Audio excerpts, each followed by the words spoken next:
बच्चों, आज के क्लास में हम लोग मुख्य रूप से डिफरेंशिएबिलिटी के कॉन्सेप्ट के बारे में स्टडी करेंगे।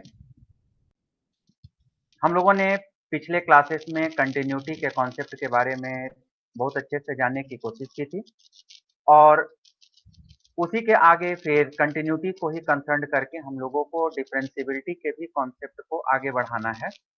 लेकिन डिफरेंशिएबिलिटी के कॉन्सेप्ट को जानने से पहले उसके समझ को अच्छे तरह से क्लियर करने के लिए, अच्छे तरह से उसकी अंडरस्टैंडिंग डेवलप करने के लिए हम लोगों को किसी भी कर्व के टेंजेंट के बारे में जानना ज़रूरी है। सबसे पहले हम लोग यह जानने की कोशिश करेंगे कि किसी भी कर्व का टेंजेंट क्या होता है और उस टेंजेंट के रिस्पेक्ट में किसी भी कर्व के किसी पॉइंट पर डिफरेंशिएबिलिटी क्या होती है। इन सभी बातों को जानने की हम लोग कोशिश करेंगे। जैसा कि हम सभी जानते हैं कि जब भी हम लोगों को टेंजेंट ये पढ़ाया जाता है, तो टेंजेंट का कॉन्सेप्ट हम लोग सर्कल से ही शुरू करते हैं। सर्कल के लिए जब टेंजेंट की बात की गई तो हम लोगों का मुख्य रूप से ये कॉन्सेप्ट डेवलप हुआ कि टेंजेंट एक इस तरह की लाइन है जो किसी भी कर्व को केवल टच करती है, उसे इंटरसेक्ट नहीं करती। और उसके बारे में ये कॉन्सेप्ट बना कि कोई भी सर्कल रहेगा तो किसी पॉइंट ऑफ कांटेक्ट पर खींचा गया टेंजेंट रेडिकल लाइन के हमेशा परपेंडिकुलर होगा। उसी बात को आगे बढ़ाते हुए हम लोग टेंजेंट के जो कॉन्सेप्ट्स हैं उनको इन्हांस करेंगे, एक्सटेंड करेंगे और क्या टेंजेंट का कॉन्सेप्ट डेवलप होगा उसको हम लोग जानने की कोशिश करें। यहाँ पर जैसे हम लोग देखते हैं कि ये आपका एक सर्कल है। सर्कल के लिए जब हम टेंजेंट की बात करते हैं तो ये देखते हैं कि यह टेंजेंट जो है सर्कल को केवल किसी पॉइंट पी पर टेंजेंट खींचा गया है। तो ये पॉइंट पी पर यह टेंजेंट उसे टच कर रहा है, या दूसरे वर्ड में हम लोग कहें तो ये कहेंगे कि ये जो टेंजेंट है इस रेडिकल लाइंस में इस पॉइंट ऑफ कांटेक्ट और सेंटर को ज्वाइन करने वाले रेडियस के अलोंग ये टेंजेंट हमेशा परपेंडिकुलर होगा। मुख्य रूप से हम लोग जब टेंजेंट के कॉन्सेप्ट को पढ़ते हैं तो सर्कल से ही शुरू करते हैं और सर्कल ही हम लोगों का बेसिक तैयार करता है टेंजेंट के रिस्पेक्ट में। इस तरह से हम कहते हैं कि for a circle the tangent line at the point P is the line perpendicular to the radical line at point P as shown in figure. जैसा इस फिगर में दिखाया गया है कि टेंजेंट जो होता है वह हमेशा पॉइंट पी पर यदि खींच रहे हैं तो पॉइंट पी के लिए जो रेडिकल लाइन है उससे हमेशा वह परपेंडिकुलर होगा। तो ये बातें हम लोग सर्कल के रिस्पेक्ट में कंसीडर करते हैं। लेकिन क्या ये बातें हर जगह सही होंगी, क्या हर जगह सूट करेंगी या फिट बैठेंगी, इसी को हम लोग आगे देखते हैं। आगे देखते हैं। यहाँ पर हमने तीन तरह के कर्व लिया। एक पहला कर्व है जिसे कर्व वन से कह रहे हैं, दूसरा है कर्व टू और तीसरा है कर्व थ्री। इस कर्व के लिए पॉइंट पी को हम लोगों ने कंसीडर किया तो ये यहाँ पर एक टेंजेंट खींचा गया। इस तरह से ये कंसीडर हो रहा है कि टेंजेंट एक ऐसी लाइन है या टेंजेंट किसी पॉइंट पी पर कर्व के किसी पॉइंट पी पर टेंजेंट एक ऐसी लाइन है जो कि कर्व को केवल टच करती है। यदि हम टेंजेंट की इस डिफिनीशन को कंसीडर करें तो इस डिफिनीशन से इस कर्व वन के लिए भी बातें सही बैठ जा रही हैं इस पॉइंट पी के लिए, और साथ ही साथ इस सर्कल के लिए भी ये कॉन्सेप्ट डेवलप हो रहा है कि यह लाइन जो होती है, ये लाइन एक टेंजेंट है तो इस कर्व को टच करेगी। यदि हम किसी भी कर्व के लिए टेंजेंट इस रूप में कंसीडर करें, टेंजेंट हम इस रूप में स्वीकार करें कि टेंजेंट केवल किसी कर्व के लिए उसे केवल टच करता हो, तो ऐसी स्थिति में हमारा जो कॉन्सेप्ट होगा वह कर्व वन के लिए भी डेवलप होता है और सर्कल के लिए भी डेवलप होता है। यही बातें मैंने यहाँ पे कहा कि line is a tangent to a curve at a point P when it touches but not cross at the point. Touch करे लेकिन क्रॉस ना करे, टच करे लेकिन क्रॉस ना करे। अब मान लीजिए कि यहां तक तो ये जो डेफिनेशन है वह ना तो कर्व टू के लिए फिट नहीं बैठ रही है, ना तो कर्व थ्री के लिए फिट बैठ रही है। क्यों? क्योंकि कर्व टू में यह जो टेंजेंट है ये टेंजेंट कर्व को पॉइंट पी पर ये क्रॉस कर जा रहा है, इंटरसेक्ट कर रहा है, क्रॉस कर रहा है, टच नहीं कर रहा है। और यहाँ पर टच तो कर रहा है लेकिन आगे जाने पर इस कर्व को इंटरसेक्ट भी कर दे रहा है। ऐसी स्थिति में यह पॉइंट पी इस कर्व के लिए इस पॉइंट पर भी टेंजेंट है, इस पॉइंट पर भी टेंजेंट है, इस पॉइंट पर भी टेंजेंट है। लेकिन अभी यदि हम जो डिफिनीशन कंसीडर करें कि कोई भी टेंजेंट केवल कर्व को टच करेगा, तो इस कंडीशन को कंसीडर करने पर हम लोग कर्व 2 और कर्व 3 के लिए बातें नहीं कर सकते। यही बातें यहां पर कहने की कोशिश कर रहे हैं कि when it touches but not cross that point P then it fit only for circle and this curve 1।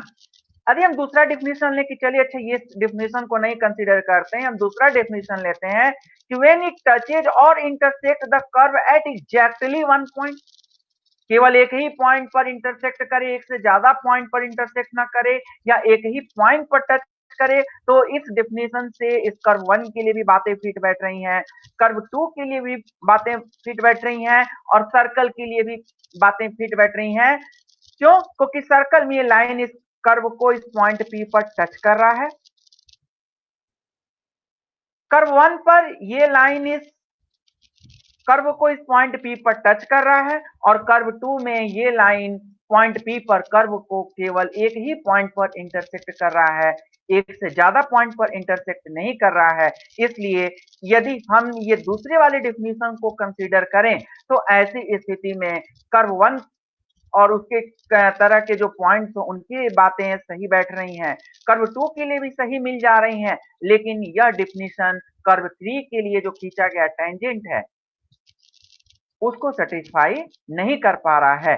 तो हमारा अब यह प्रॉब्लम उठता है कि हम ऐसा कौन सा डिफिनीशन टेंजेंट का कंसीडर करें जिससे कि वह डिफिनीशन सर्कल के लिए भी सही बन जाए, वह डिफिनीशन कर्व 1 के लिए भी सही बन जाए, वह डिफिनीशन कर्व 2 के लिए भी सही बन जाए, और साथ ही साथ कर्व 3 या इस तरह के कोई और कर्व या कोई और भी पॉइंट के लिए यदि हम टेंजेंट की बात करें तो सबके लिए यह डिफिनीशन सही बने, फिट बने। तो क्या हमें किसी कर्व के लिए टेंजेंट का क्या डिफिनीशन स्वीकार करना पड़ेगा, इसी के कॉन्सेप्ट को बनाने के लिए हम लोग आगे देखते हैं।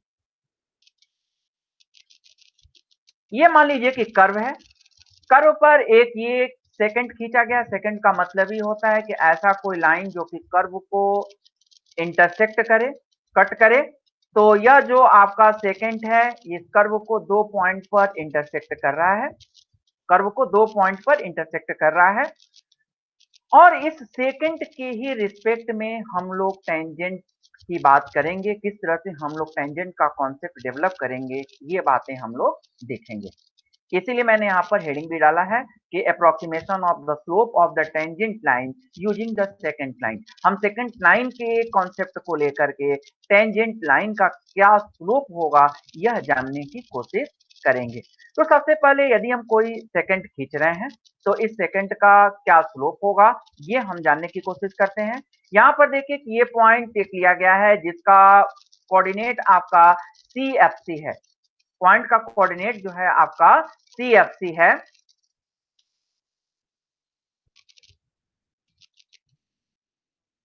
पॉइंट के जो कोऑर्डिनेट्स हैं वो आपके CFC हैं ये, और इसी के बगल में एक पॉइंट और लिया गया जहां पर C में C प्लस डेल्टा एक्स जोड़ा गया, x से थोड़ा आगे बढ़ा गया यहाँ पर, तो यहाँ पर x कोऑर्डिनेट की value C plus delta x मिल रही है, और उसी के संगत y कोऑर्डिनेट की value f of C plus delta x के बराबर मिल रहा है।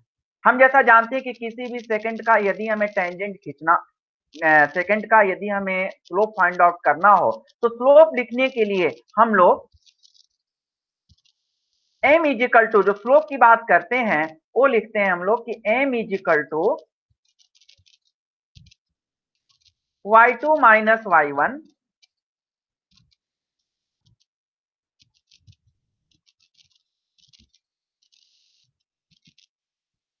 Upon x2 minus x1। किसी भी लाइन का यदि हमें स्लोप निकालना हो तो y कोऑर्डिनेट उन दोनों पॉइंट के बीच का जो अंतर है और x कोऑर्डिनेट के बीच का जो डिफरेंस है, इस y2 minus y1 upon x2 minus x1 का हम लोग रेशियो लिखते हैं। अब y2 की जगह यदि हम लोग लिखें तो लिख सकते हैं कि f of c plus delta x, जो y2 की जगह पे है,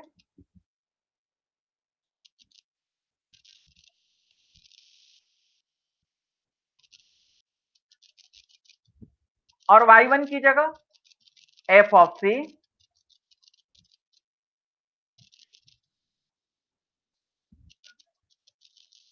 और x2 की जगह x plus delta c plus delta x,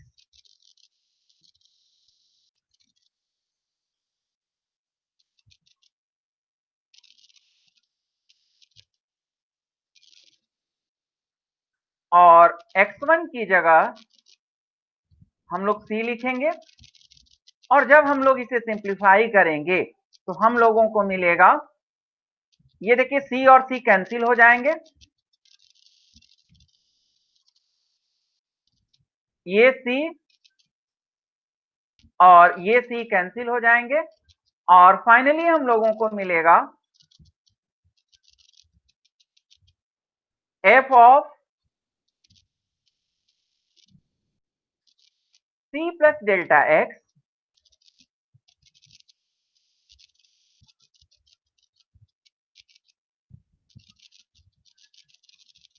minus f of c, that is divided by, इसको डिवाइड करेंगे हम लोग तो डिनोमिनेटर की जगह हम लोगों को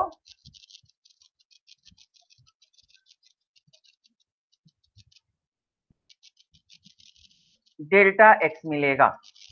इस तरह से हम लोग ये बात कर रहे हैं कि यदि हम लोग इस कॉन्सेप्ट को यूज करें तो इस तरह से किसी कर्व के लिए यदि किसी पॉइंट से यदि हम कोई सेकंड खींचते हैं तो इस सेकंड के स्लोप को इस रिजल्ट के द्वारा हम लोग डिसाइड करेंगे, डिटरमाइन करेंगे। यही बातें हम लोग अगले पेज पर लिखने की कोशिश किए हैं। यही बातें यहाँ पर हम लोगों ने बात कर रहे हैं कि the problem of the finding the tangent line at a point P boils down to the problem of finding the slope of the tangent line at point P. Point P पर जो टेंजेंट लाइन का जो slope का जो concept होगा, यदि हम इसको पता करना चाहते हैं तो ये यदि हम तो हम इसको अप्रोक्सीमेट करेंगे स्लोप का, किसका स्लोप का, सेकेंड लाइन के स्लोप का। जो सेकेंड लाइन आपको यहाँ पर दिखाया गया है, ये जो सेकंड लाइन है, इस सेकंड लाइन के स्लोप को अप्रोक्सीमेट करेंगे, क्या इसका लगभग वैल्यू होगा, किस तरह से हम इसका अप्रोक्सीमेशन करेंगे, और इस अप्रोक्सीमेशन के आधार पर ही उस पॉइंट पी पर, इस पॉइंट पी जिसका कोऑर्डिनेट हम लोग सी एफ सी के रूप में स्वीकार कर रहे हैं, इस पॉइंट पी पर टेंजेंट का क्या स्लोप होगा। और यदि आप जानते हैं कि यदि किसी भी पॉइंट पर यदि खींचे गए लाइन का यदि हमें स्लोप पता हो तो उस पॉइंट से हम लोग लाइन खींच सकते हैं। वह स्लोप क्या होगा टेंजेंट का, यदि हमें ये बातें पता चल जाए, उस पॉइंट पी से खींचे गए उस लाइन का जो कि टेंजेंट की तरफ बिहेव कर रहा है, यदि उस लाइन का यदि हमें स्लोप पता चल जाए तो ऐसी स्थिति में हम उस पॉइंट पर टेंजेंट ड्रॉ कर सकते हैं। तो किस तरह से हमें टेंजेंट के स्लोप को निर्धारित करना है, यही बातें हम लोगों को सीखनी है। तो इसी को देखते हैं। यही बातें की गई है कि यही सी प्लस डेल्टा एक्स, तो यह एम जो आपका मिल रहा है y2 minus y1 upon x2 minus x1, और यही आपका सेकंड का जो स्लोप मिल रहा है f of c plus delta x minus f c upon delta x. The right hand side of this equation is a differential quotient. जो right hand side का जो ये जो रिजल्ट आ रहा है, इसको हम लोग डिफरेंशियल कोसेंट के रूप में भी स्वीकार करते हैं, और डिनोमिनेटर जो है change in x and numerator जो है इस रिजल्ट के द्वारा निर्धारित किया जाता है। आप इस पेज का आप स्क्रीनशॉट ले लें जिससे आप बाद में रिवाइज करने में आपको आसानी होगी। आगे देखते हैं। अब जैसे किस तरह से हमें अप्रोक्सीमेशन करना है, हम लोगों ने यही बात बार बार कर रहे हैं कि यदि किसी भी पॉइंट पर, इस पॉइंट पी पर यदि हमें इस पॉइंट P से खींचे गए सेकंड के स्लोप का अप्रोक्सीमेशन करना है और इसी अप्रोक्सीमेशन के आधार पर हम इस पॉइंट P पर टेंजेंट की बात करेंगे। जैसे मान लीजिए कि यही पॉइंट P है और इस पॉइंट P से वही टेंजेंट 1 सेकंड ऐसे खींचा गया है और 1 सेकंड इस तरह से खींचा गया है। अब ये देखिए अप्रोक्सीमेशन में जैसे जैसे इस डेल्टा एक्स की वैल्यू को कम करते जा रहे हैं। देखिए अभी ये पॉइंट P यहीं पे है, यही है ये पॉइंट P, ये पॉइंट P अपनी जगह पर ही है और जैसे जैसे इस पॉइंट को धीरे धीरे कम कर रहे हैं, जैसे यहां से देखिए यहां से यहां आया है, यहां से यहां आया, फिर यहां से थोड़ा और नजदीक आया और धीरे धीरे एकदम ये पॉइंट इसके करीब होता जा रहा है। तो आप ये ऑब्जर्व कर रहे हैं कि ये जो लाइन है इस पॉइंट पर टेंजेंट का रोल प्ले कर रहा है। उसी तरह से यदि इस पॉइंट पर यदि हम बात करें तो देखिए आगे ये सेकंड है, सेकंड तब भी है, लेकिन धीरे धीरे ये सेकंड जैसे जैसे ये पॉइंट इस पॉइंट सी की तरफ शिफ्ट कर रहा है, इस पॉइंट पी की तरफ शिफ्ट कर रहा है, जैसे जैसे ये पॉइंट इस P की तरफ शिफ्ट करते जा रहा है, ये डेल्टा एक्स की वैल्यू जैसे जैसे कम होती जा रही है, ये लाइन जो है, ये सेकंड जो है आपका टेंजेंट लाइन में चेंज होता जा रहा है। इससे ये कंक्लूड हो रहा है कि यदि यह डेल्टा एक्स की वैल्यू जीरो की तरफ शिफ्ट करे, delta x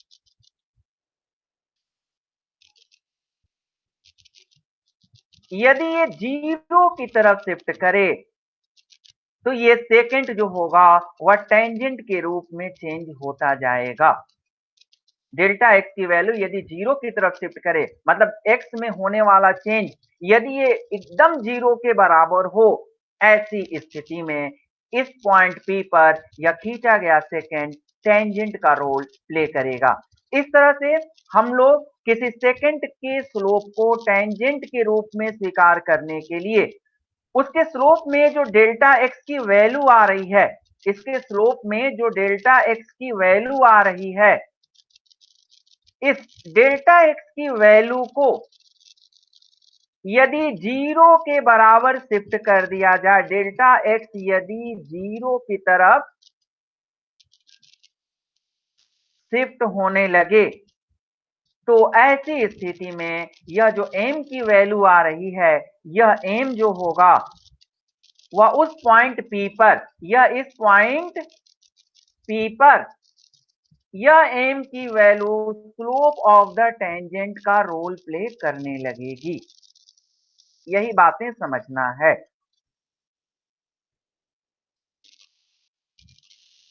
slope of the tangent की बात करने लगेगा कब? जबकि डेल्टा एक्स की वैल्यू जीरो की तरफ शिफ्ट हो। ये बातें हम लोग यहां तक समझने की कोशिश किए।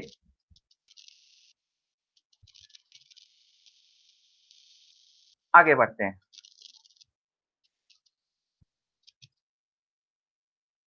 इस तरह से आपने ये देखा कि यदि इस पॉइंट P की तरफ यदि सेकंड खींचते हैं तो यदि दूसरा वाला पॉइंट जैसे जैसे P की तरफ नियरेस्ट होता जाता है, नजदीक होता जाता है, यह सेकंड इस पॉइंट पर टेंजेंट का रोल प्ले करता है। और इसका मतलब यह निकला कि जैसे जैसे यह दूसरा पॉइंट इस पॉइंट P की तरफ शिफ्ट होने लगेगा, ये डेल्टा एक्स में जो डेल्टा एक्स की जो वैल्यू है वह जीरो की तरफ शिफ्ट होगी या लगभग लगभग वह जीरो के बराबर होगी। ये बातें हम लोग जानने की कोशिश किए।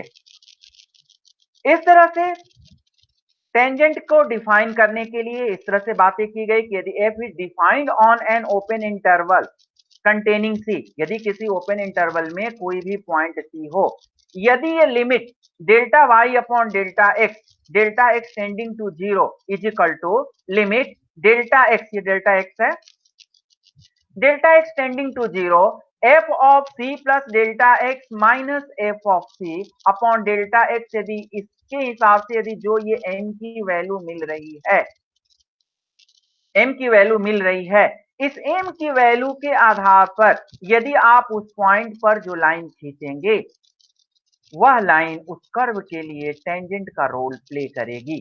जैसे मान लीजिए कि हम लोग शुरुआत जो टेंजेंट का कॉन्सेप्ट डेवलप करते हैं शुरुआत में, वह सर्कल से ही करते हैं। एग्जाम्पल के लिए यदि हम सर्कल ही लें, ये यदि एक सर्कल लें और सर्कल के किसी भी पॉइंट पर यदि हमें टेंजेंट खींचना है, तो इस पॉइंट पर जो स्लोप निकालेंगे हम इस रिजल्ट को यूज करते हुए निकालेंगे, और इस पॉइंट से यदि हमें स्लोप पता हो तो हम ये लाइन खींच सकते हैं, और यही लाइन इस सर्कल के लिए इस पॉइंट पर टेंजेंट का रोल प्ले करेगी।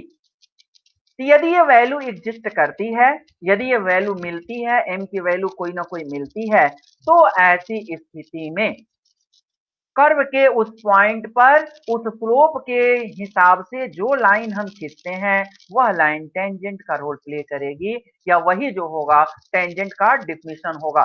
तो आज से यदि आपसे कोई पूछे कि टेंजेंट का क्या डिफिनीशन होता है, तो आप यही कहेंगे कि यदि कर्व के किसी पॉइंट पर स्लोप यदि इस रिजल्ट के द्वारा निर्धारित होता है, तो उस पॉइंट पर इस स्लोप के रिस्पेक्ट में जो लाइन ड्रॉ की जाएगी, वही लाइन उस कर्व के उस पॉइंट पर टेंजेंट का रोल प्ले करेगी।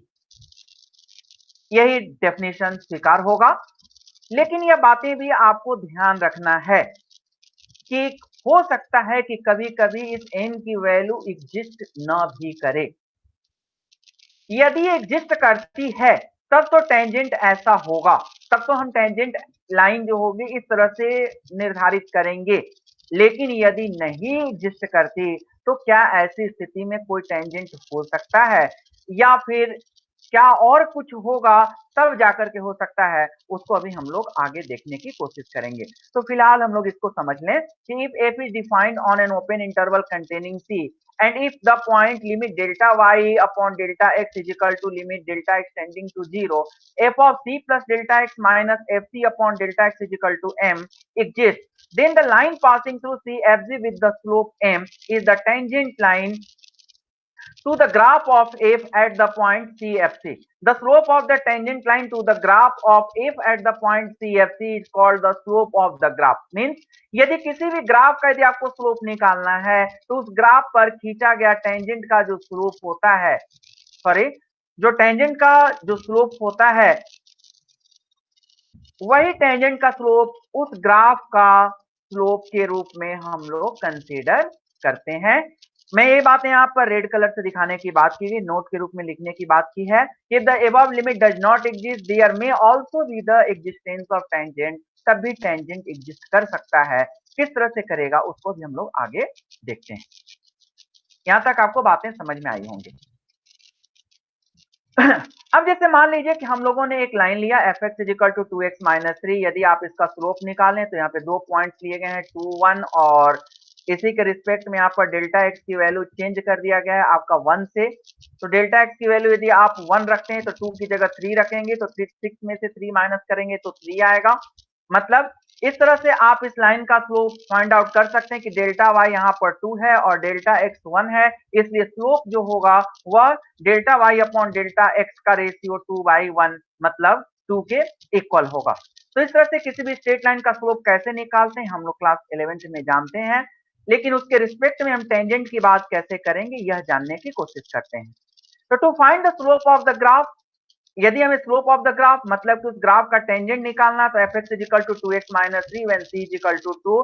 तो आप ये जानते हैं कि delta x tending to 0 2 plus delta x minus f2 upon delta x, इसकी लिमिट निकाली गई। तो f of 2 plus delta x आपका 4 प्लस क्यों एफ इतना होगा, क्यों, क्योंकि एफ एक्स जो है आपका 2x माइनस 3 है, एक्स की जगह रिप्लेस किया गया ये 2 प्लस डेल्टा एक्स माइनस 3, और इसको आपने सिंप्लीफाई किया तो ये पाया आपने कि उस कर्व का या उस लाइन का जो स्लोप है वो 2 है, और यह 2 उस कर्व के टेंजेंट का स्लोप है।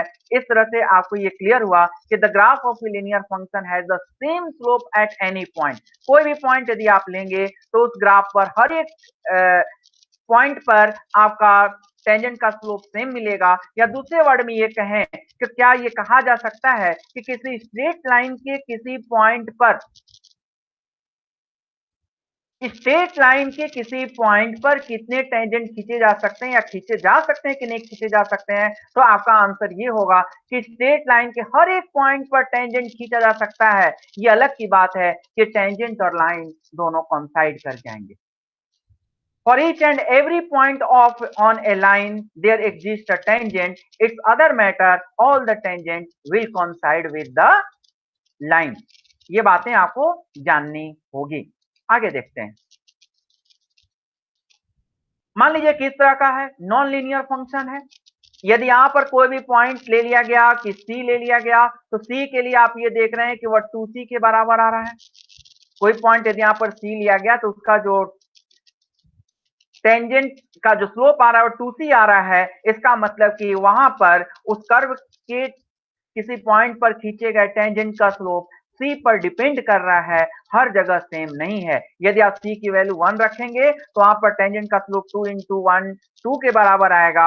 यदि -1 रखते हैं तो -2 आएगा। इसका मतलब कि नॉन लीनियर कर्व है, इसके हर एक पॉइंट पर खींचे गए टेंजेंट अलग अलग होंगे, टेंजेंट का स्लोप डिफरेंट होगा। ये बातें आप यहां जानने की कोशिश कीजिए। अब देखिए यहां पर एक ऐसा पॉइंट लिया गया सी एफ से जहां पर खींचा गया टेंजेंट आपका पूरी तरह से वर्टिकल है। अभी हम लोगों ने बात किया कि क्या यदि यह वैल्यू की limit delta x tending to 0, delta x tending to 0, f of c plus delta x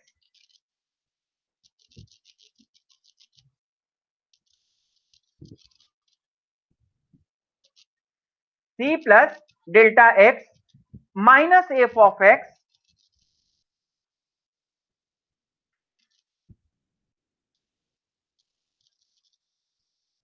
minus f of c upon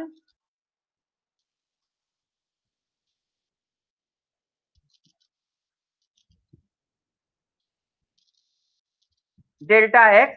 यदि ये वैल्यू ना भी एग्जिस्ट करे, ये बातें यहां देखिए, यदि यह टेंजेंट यदि आपका वर्टिकल हो तो इसका स्लोप आपको मिल रहा है 10 90 डिग्री, और 10 90 डिग्री की वैल्यू इंफिनिटी के रूप में कंसीडर करते हैं। यही चीजें हैं कि यदि limit delta x tending to 0, f of c plus delta x minus f c upon delta x यदि इंफिनिटी हो, तो ऐसी स्थिति में उस डिफिनीशन के हिसाब से हम लोग वर्टिकल टेंजेंट लाइन को डिफाइन नहीं कर सकते। इसलिए वहां पे बातें की भी गई हैं, ये नहीं कही गई है कि ये एग्जिस्ट करे ही करे।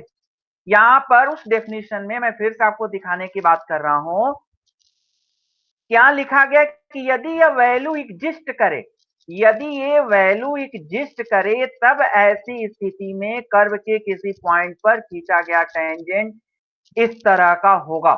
मतलब स्लोप m के हिसाब से इस पॉइंट पर हम ये टेंजेंट खींचेंगे। लेकिन यदि ये वैल्यू एग्जिस्ट ना करे, तब ऐसी स्थिति में यदि ये m की वैल्यू इंफिनिटी आ जाए, तब ऐसी स्थिति में हम लोग टेंजेंट को वर्टिकल टेंजेंट लाइन के रूप में स्वीकार करते हैं। और यदि किसी भी कर्व के लिए यदि किसी पॉइंट पर यह रिजल्ट आ जाए, इंफिनिटी आ जाए, तो ऐसी स्थिति में कर्व के उस पॉइंट पर वर्टिकल टेंजेंट लाइन एग्जिस्ट करेगा, वर्टिकल टेंजेंट लाइन एग्जिस्ट करेगा। और वर्टिकल टेंजेंट लाइन के लिए कंडीशन रखा गया कि कर्व अपने उस पॉइंट पर यदि कंटिन्यूअस हो, कर्व अपने इस पॉइंट पर यदि कंटिन्यूअस है और यदि ये वैल्यू इंफिनिटी आती है, तो ऐसी स्थिति में कर्व के उस पॉइंट पर वर्टिकल टेंजेंट लाइन एग्जिस्ट करेगा। इस तरह से आप टेंजेंट को दो कैटेगरी में आप रख सकते हैं कि कर्व के किसी पॉइंट पर दो तरह के टेंजेंट हो सकते हैं, या तो वर्टिकल टेंजेंट लाइन एग्जिस्ट कर सकता है, या तो फिर other than vertical tangent line exist कर सकता है। दूसरी बातें मैं यहीं पे यह भी कहना चाहूंगा कि यदि ये limit delta x tending to 0 यदि ये 0 माइनस पर, यदि आप ये 0 माइनस लेते हैं, कोई और वैल्यू मिलती है, मान लीजिए कि m मिलता है, एग्जिस्ट करता है, और यदि आप यहां पर प्लस लेते हैं, यदि यहां पर प्लस लेते हैं,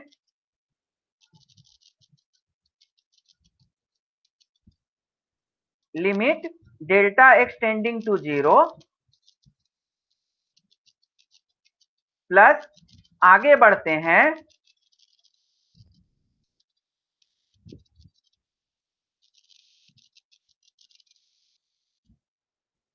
और f c plus delta x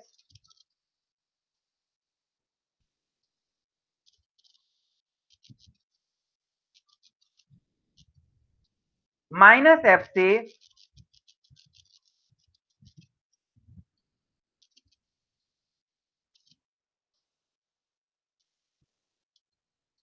upon delta x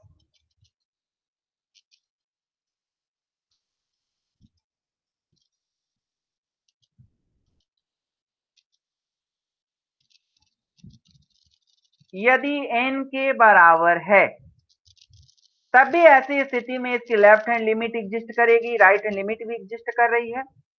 चूंकि दोनों डिफरेंट हैं, सेम नहीं है, इसलिए 0 पर इस रिजल्ट की लिमिट नहीं एग्जिस्ट कर रही है। तब भी ऐसी स्थिति में कर्व के उस पॉइंट पर टेंजेंट खींचे जा सकते हैं। ये अलग की बात है कि लेफ्ट हैंड लिमिट के रिस्पेक्ट में एक अलग टेंजेंट होगा, राइट हैंड लिमिट के रिस्पेक्ट में अलग टेंजेंट होगा। There will be the existence of the tangent, but there will be the existence of more than one tangent. इस तरह से हम लोगों ने देखा कि यदि यह लिमिट एग्जिस्ट करती है, यदि यह लिमिट एग्जिस्ट करती है, फर्स्ट केस, यदि लिमिट एग्जिस्ट करे,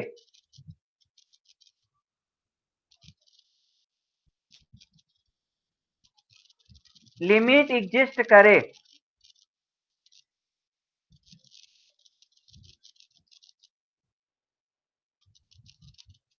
तो ऐसी स्थिति में वन टेंजेंट या यूनिक टेंजेंट ही होगा।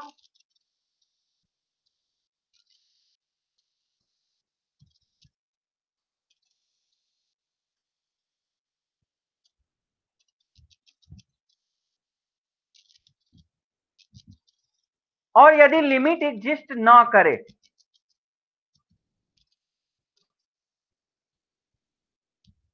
लिमिट यदि आपकी इंफिनिटी हो, इंफिनिटी का कॉन्सेप्ट हो, तो vertical tangent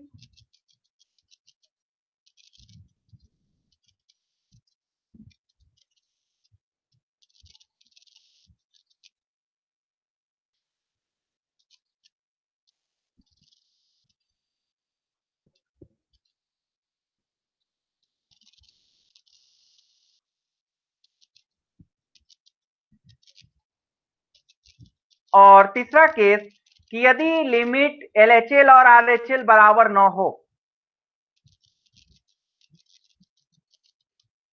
LHL equal to मान लीजिए एम और आरएचएल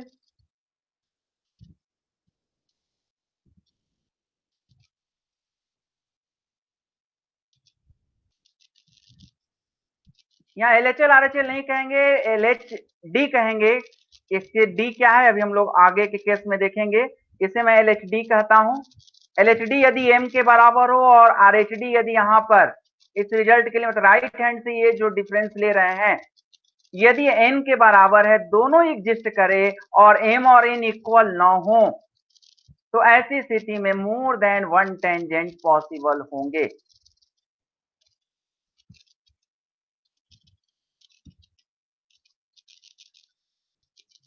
मोर than one tangent, more than one. इस ये तीनों केसेस आपको क्लियर हो गए कि यदि इंफिनिटी हो तब भी टेंजेंट खींचे जा सकते हैं, एग्जिस्ट करे तब भी टेंजेंट खींचे जा सकते हैं, और यदि यह इसकी यदि लिमिट लेफ्ट हैंड की वैल्यू कुछ और हो, राइट हैंड लिमिट की वैल्यू कुछ और हो, तब भी ऐसी स्थिति में टेंजेंट खींचे जा सकते हैं। इस तरह से आपको टेंजेंट का क्या कॉन्सेप्ट है, यहां तक आपको बातें पूरी समझ में आ गई होंगी।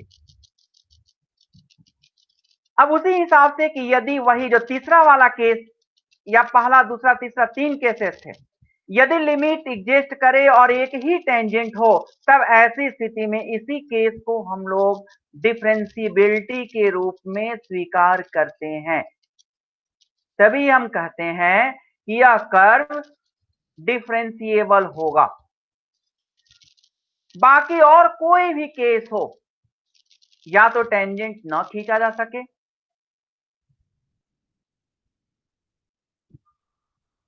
तभी जाकर के ये कर्व डिफरेंशिएबल होगा।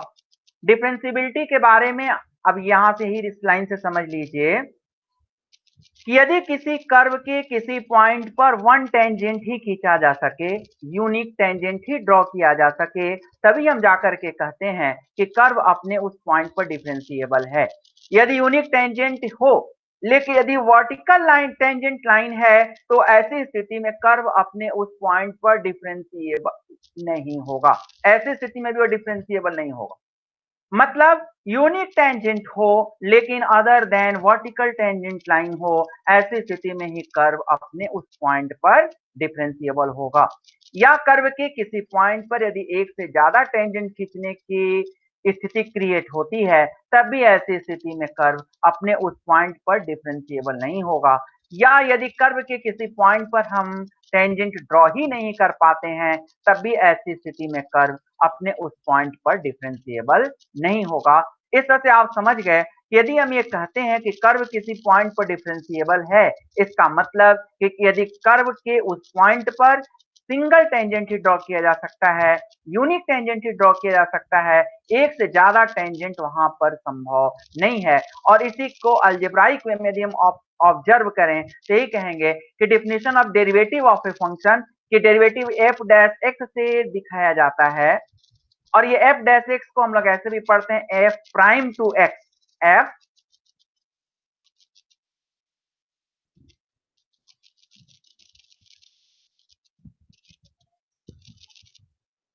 प्राइम टू एक्स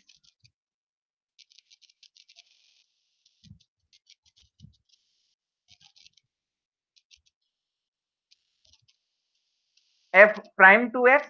और ऐसी स्थिति में आपका जो रिजल्ट है provided that the limit exist, यदि ये लिमिट एग्जिस्ट करती है तो हम कहते हैं कि एफ डैश है उसका डेरिवेटिव। मतलब यदि लिमिट एग्जिस्ट करने का मतलब यह हुआ कि एफ डैश एक्स की ये वाली जो वैल्यू एग्जिस्ट करे, यहाँ पर कभी कभी डेल्टा एक्स की जगह पर हम लोग एच सिंबल भी यूज करते हैं। तो limit h tending to zero f of x plus h minus f x upon h यदि यह भी एग्जिस्ट करे, तो हम कहते हैं कि फंक्शन का वहां पर उस पॉइंट पर डेरिवेटिव एग्जिस्ट करता है, या दूसरे वर्ड में कहते हैं कि कर्व अपने उस पॉइंट पर डिफरेंशिएबल है। तो डेरिवेटिव और डिफरेंशिएबल दोनों एक ही सेंस में कंसीडर किए जाते हैं, दोनों को लेकर परेशान होने की आवश्यकता नहीं है। इसी सभी बातों को यहाँ पर दिखाने की बात की गई है कि यदि कर्व के लिए यह जो आपने डिफरेंशिएशन के हिसाब से या डेरिवेटिव के हिसाब से ये जो रिजल्ट पाते हैं, इसको हम लोग इंस्टेंटेनियस रेट ऑफ चेंज के रूप में स्वीकार करते हैं, या फिर इसे हम लोग रेट ऑफ चेंज के रूप में भी स्वीकार करते हैं। और the process of finding the derivative of a function, इसी को हम लोग डिफरेंशिएशन कहते हैं। और एक फंक्शन यदि डिफरेंशिएबल एट एक्स, इसका मतलब कि उसका डेरिवेटिव उस पॉइंट पर एग्जिस्ट करता है। और डेरिवेटिव को दिखाने के लिए आप एफ डैश एक्स भी यूज करते हैं, d y by d x भी यूज करते हैं, वाई डैश भी यूज करते हैं, डी डी एक्स ऑफ इस तरह से फंक्शन के रूप में भी लिखते हैं, या डी एक्स वाई इस तरह से भी आप लिखते हैं। तो क्या इसके सिंबल्स हैं ये आप समझ लीजिए, इस पेज का आप चाहें तो स्क्रीनशॉट ले लें, जिससे आपको बाद में बातें दोहराने में आसानी होगी। तो डिफरेंशिएबिलिटी का मतलब ये हुआ कि यदि कर्व अपने किसी पॉइंट पर डिफरेंशिएबल, यदि यह पॉइंट यहाँ पर सी लिया गया है, तो f dash c f x minus f c upon x minus c इस रूप में भी स्वीकार करते हैं। यदि एक्स की जगह हम लोग उसी तरह से सी प्लस एच रख दें, एक्स की जगह यहाँ पर हम लोग सी प्लस एच लिखें,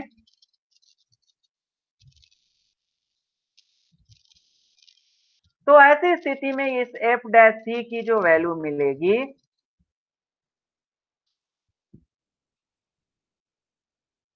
यह भी वही मिलेगी जो भी पीछे हम लोग कंसीडर किए हैं। मतलब f of c plus H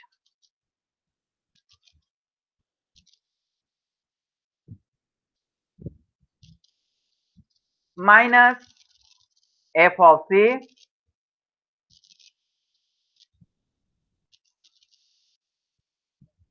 divided by h. तो ये दोनों चीजें एक ही हैं। इस पॉइंट एक्स के रिस्पेक्ट में यदि हम बात करते हैं तो एक्स यदि सी की तरफ शिफ्ट करता है तो सी की जगह सी प्लस एच रख सकते हैं। दोनों बातें एक ही हैं, अलग अलग ढंग से इसका ये अल्टरनेटिव फॉर्म है। इस अल्टरनेटिव फॉर्म के हिसाब से हम लोग इस रूप में स्वीकार करते हैं, अल्टरनेटिव फॉर्म ऑफ डेरिवेटिव। तो इस तरह से ये सभी बातें थी। आगे देखिए, यदि हम लोग किसी भी कर्व के लिए यदि हम बात करें कि वो किसी कर्व पर यदि वो डिफरेंशिएबल है, इसका मतलब है कि कर्व के लिए उसकी x माइनस सी ये वाली जो वैल्यू है और ये जो वैल्यू है, मतलब यहाँ पर लिखा हुआ है कि x जो है आपका टेंडिंग टू सी माइनस, मतलब सी माइनस की तरफ भी हो, लेफ्ट हैंड लिमिट भी हो, और x शिफ्ट करे सी प्लस की तरफ भी शिफ्ट करे, तो ऐसी स्थिति में फंक्शन अपने उस पॉइंट पर डिफरेंशिएबल होगा। इस तरह से आपने आज के इस क्लास में ये पूरा जानने की कोशिश की कि यदि कोई भी कर्व किसी पॉइंट पर डिफरेंशिएबल है, इसका मतलब यह है कि कर्व के उस पॉइंट पर सिंगल टेंजेंट ही खींचा जा सकता है, एक से ज्यादा टेंजेंट नहीं खींचा जा सकता। यदि कर्व के किसी पॉइंट पर कोई गैप है, वहां पर यदि कोई गैप है, कोई टेंजेंट नहीं खींचा जा सकता, तभी वह डिफरेंशिएबल नहीं होगा। मतलब यदि नो टेंजेंट, या एक ही शब्द में जान लीजिए कि कर्व अपने किसी पॉइंट पर तभी डिफरेंशिएबल होगा जब टेंजेंट का एग्जिस्टेंस होने के साथ साथ यूनिक टेंजेंट ही एग्जिस्ट करे, तभी ऐसी स्थिति में कर्व अपने उस पॉइंट पर डिफरेंशिएबल होगा। इस तरह से आपने डिफरेंशिएबिलिटी का ये पूरा कॉन्सेप्ट जानने की कोशिश की। आगे के क्लास में और भी डिफरेंशिएबिलिटी के क्या कॉन्सेप्ट हैं, क्या उनके प्रॉपर्टीज हैं, उसको हम लोग जानने की कोशिश करेंगे। तो यहाँ तक आप ये बातें समझ में आ गई होंगी, यदि ना आए तो आप हमें कांटेक्ट कर सकते हैं। तो ये सब बातें थी, उम्मीद है आपको सारी बातें समझ में आ गई होंगी। फिर भी कोई दिक्कत हो तो आप हमसे पूछ सकते हैं। तो आप इसी तरह से अपने कॉन्सेप्ट को क्लियर करते रहें, कहीं कोई दिक्कत हो तो आप कांटेक्ट करके पूछते रहें और अच्छे से पढ़ने की कोशिश करें।